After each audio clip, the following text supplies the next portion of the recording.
Hello, എന്തൊക്കെയുണ്ട് വിശേഷങ്ങൾ? എല്ലാവർക്കും സുഖം തന്നെയല്ലേ?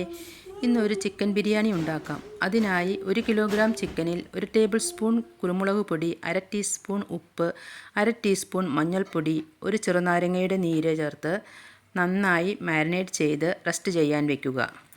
അരപ്പിനായി 8 പച്ചമുളക്, 3 കഷ്ണം ഇഞ്ചി, 30 വെളുത്തുള്ളി എന്നിവ ചതച്ച് വയ്ക്കുക. മല്ലിച്ചപ്പ്, പുതിന, കറിവേപ്പില അരിഞ്ഞു വയ്ക്കുക. 4 സവാള, 3 തക്കാളി കനം കുറച്ച് അരിഞ്ഞു വയ്ക്കുക. കറി തയ്യാറാക്കാൻ ഒരു പാത്രം അടുപ്പിൽ വെച്ച് കുറച്ച് വെളിച്ചെണ്ണയും നെയ്യും ഒഴിക്കുക.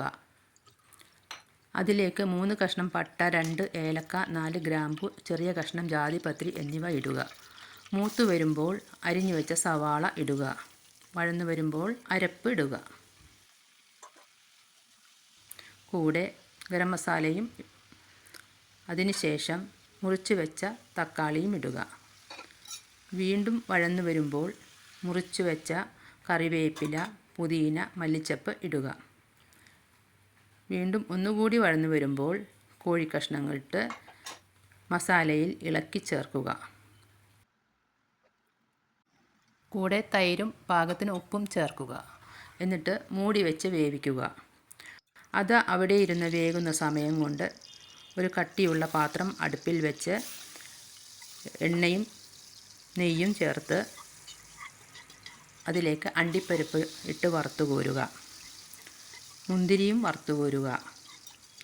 സവാള കനം കുറച്ചരിഞ്ഞതും വറുത്ത് കോരുക.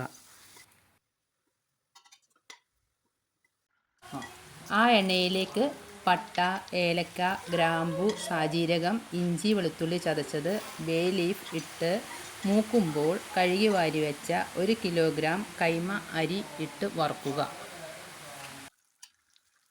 1 കിലോഗ്രാം അരി 4 ഗ്ലാസ്സാണ്. 4 ഗ്ലാസ് അരിക്ക് 8 ഗ്ലാസ് വെള്ളം തിളപ്പിച്ചത് അരിയിലേക്ക് ഒഴിക്കുക. ഒരു ചെറുനാരങ്ങയുടെ നീരും പാകത്തിന് ഉപ്പും ചേർത്ത് വേവിക്കുക. ഇപ്പോൾ ചോറും കറിയും റെഡിയായിട്ടുണ്ട്. ഇനി അടുപ്പിൽ ഒരു കട്ടിയുള്ള ദോശക്കല്ല് വെച്ച് ദം ചെയ്യാനുള്ള പാത്രം വയ്ക്കുക.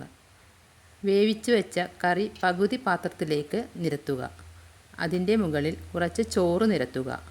അണ്ടിപ്പരിപ്പ്, മുന്തിരി, വറുത്ത ഉള്ളി, മല്ലിയില വിതറുക. വീണ്ടും കുറച്ച് ചോറ് നിരത്തുക. ബാക്കി വന്ന ചോറും നിരത്തി ദം ചെയ്യാൻ വെക്കുക.